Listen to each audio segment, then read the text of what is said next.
তাহলে আমি যদি এখন প্রত্যেকটি উপজেলায় একটি করে টেকনিক্যাল কলেজ করি ইন্টারমিডিয়েট পর্যন্ত, সেই ছাত্রগুলি অটোমেটিক্যালি বইয়ের এবং 4টা যে আমার ইঞ্জিনিয়ারিং ইউনিভার্সিটি সেটা এবং বাকি 4টা যে আমরা করছি, আরো কয়টা আছে না আমাদের ওইটা ছাড়া আরো 4টা আছে, 4টার মধ্যে আছে 8টা, আর 4টে বাইরের ইউনিভার্সিটি ওয়েট মিলিয়ে আরেকটা রয়ে গেল ঢাকা বুয়েট।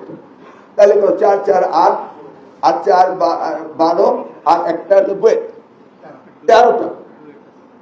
তাহলে এই 13টার মধ্যে ভর্তি হওয়ার জন্য প্রতিযোগিতা করবে সেই টেকনিক্যাল কলেজ প্রত্যেকটি উপজেলা একটা করে করা হচ্ছে, এবং যেগুলি হয়ে গেছে সেগুলো ছাত্র নেই।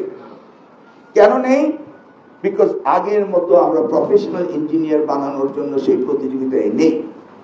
আমরা সেই জায়গাটা যেতে হবে। ডিপ্লোমায় যারা পাস করছেন তাদেরকে আপগ্রেডেড করতে হবে। এখন গ্রেডিং নিয়ে আপনাদের ঝামেলা, গ্রেডিং এর জন্য ইয়ার বাড়ানো হয়, সেটা আরেক জায়গা। এত ঝামেলায় কিভাবে আমরা সলিউশন করব, আজকে এগুলি একটু আলোচনা করে আমাদের বলবেন ইনশাল্লাহ। আমাদের প্রাইভেট এন্টারপ্রেনাররা দেখি টেকনিক্যাল এডুকেশন কোন কোন সেক্টরে কেমন করে, আর যেগুলি পারমিশন নেওয়া পলিটেকনিক ইনস্টিটিউট আছে বিল্ডিং এর দোতলায়, রেস্টুরেন্টের 3 তলায়, ল্যাব ছাড়া, বা মনে করেন শরীর চর্চা কলেজ আছে বাংলাদেশে, ন্যাশনাল ইউনিভার্সিটি পারমিশন দিয়েছে প্রিভিয়াস গভর্নমেন্ট, যাদের মাঠেই নেই তারা শরীর চর্চা কলেজ।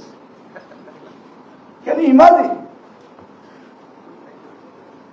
মানে ভাবতে পারি না শরীরচর্চা কলেজ, কারণ চাকরির জন্য একটা সার্টিফিকেট লাগে, ওই সার্টিফিকেট তারা ইস্যু করে।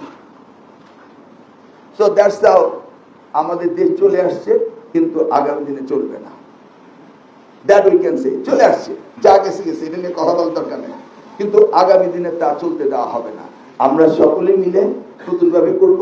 আপনার সকলেই একটা এক্সপার্টিস্ট, অথবা আপনারা সকলে মিলে আমাকে সুন্দর একটা রিকমেন্ডেশন দেবেন।